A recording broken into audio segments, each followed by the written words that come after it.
soon as you cut a flower stem, it starts to lose moisture, and after a couple of hours they will wilt, so it's important to get your cut flowers into water as soon as possible. Flowers last longer in a cooler temperature, and I tend to cut flowers at the end of my allotment visit, so they're not out in the sun for too long.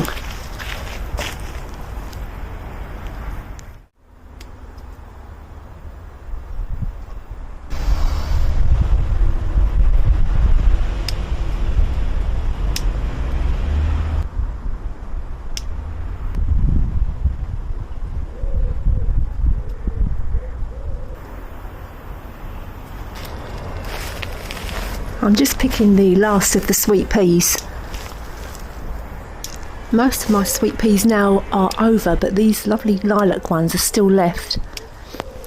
I don't know the variety of these because I planted quite a few, but they're lovely because they've got very strong long stems, and also they've got lots of flowers. There's 4 flowers on each stem.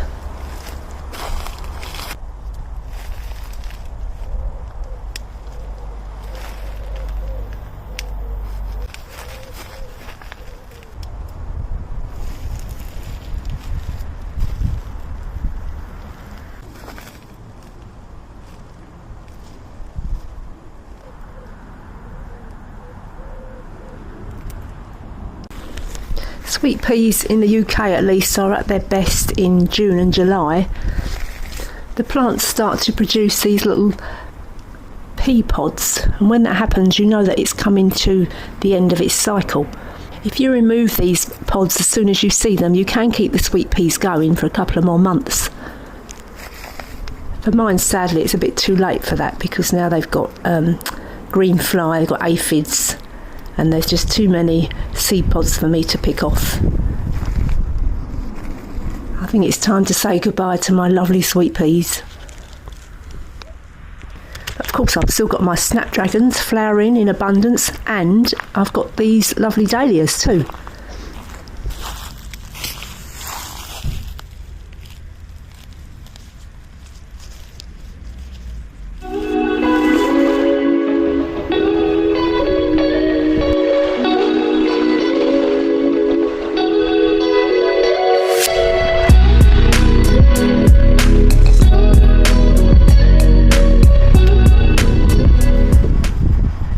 So I've decided that today is the day that I'm going to take home with me one of my squash plants. Which one do I pick? There's quite a few to choose from.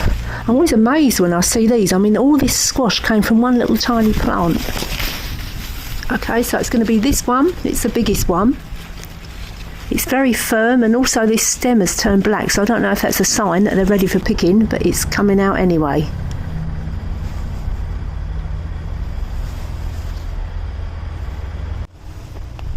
I love doing this. I'm going to get myself another one. Look at this little beauty. Gardening experts always say that you should cut to something, so cut to a stem or cut to a leaf. So that's what I'm doing. Look at that, how fabulous is that?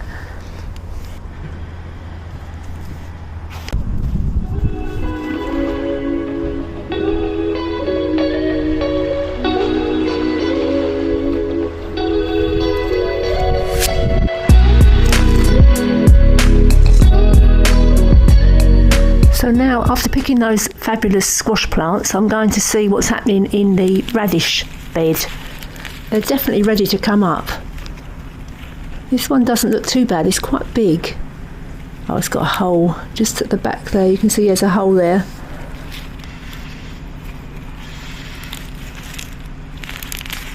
Oh, now these look weird, like little baby potatoes. They look like they've split a bit as well.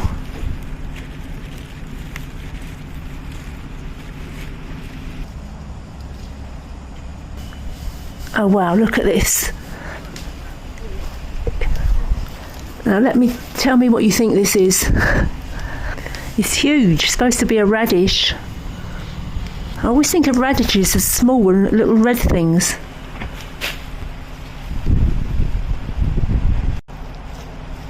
I'm going to pull all these up today because there's quite a few, and I don't think they're going to get any better by leaving them in the ground.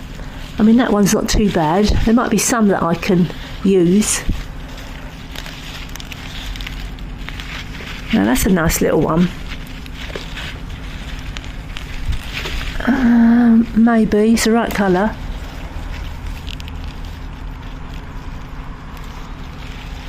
So I'm just going to sort these out into 2 piles, some that can come home and some that are going to have to stay behind.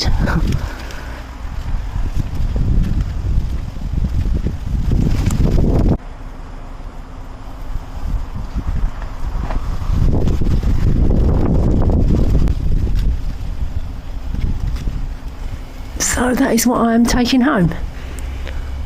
Not bad.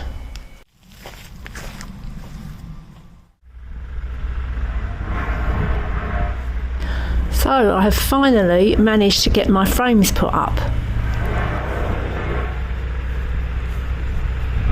Now this is the reason why you put mesh over your brassicas, because these little fellas, these little caterpillars, will munch their way through your whole crop.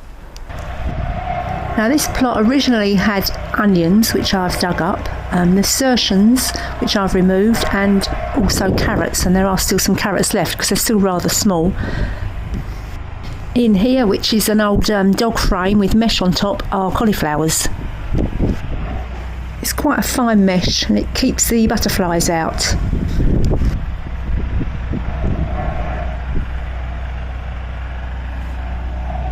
Alongside I've got some little tiny Brussels sprout plants growing. The bushy plant at the back is a sage that should hopefully keep some of the bugs away.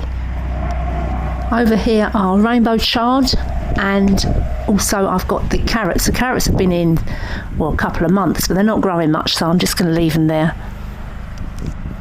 I'm planting out these little Brussels sprout seedlings today. I know it's a bit late, generally you would put them out a bit earlier. They're very small, so they haven't got a lot of time to grow. I will be using these brassica collars again. You put them at the base of the plant and that prevents the butterfly getting in there and laying its eggs. I've made a hole in the soil and I've also added some of the fertiliser, which is a seaweed fertiliser, and I've watered it, and I'm just going to put the seed in and then put the soil back. Firm it down, put the cabbage collar around it, and then I'm going to put a bottle on the top just to protect it from slugs.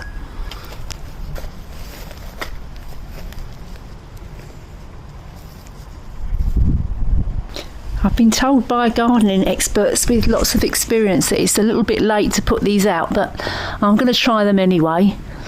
These bottles are just temporary because I'm going to get a net, a mesh that will go over the whole plot.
Thank you for watching my weird little video. Hope to see you again soon.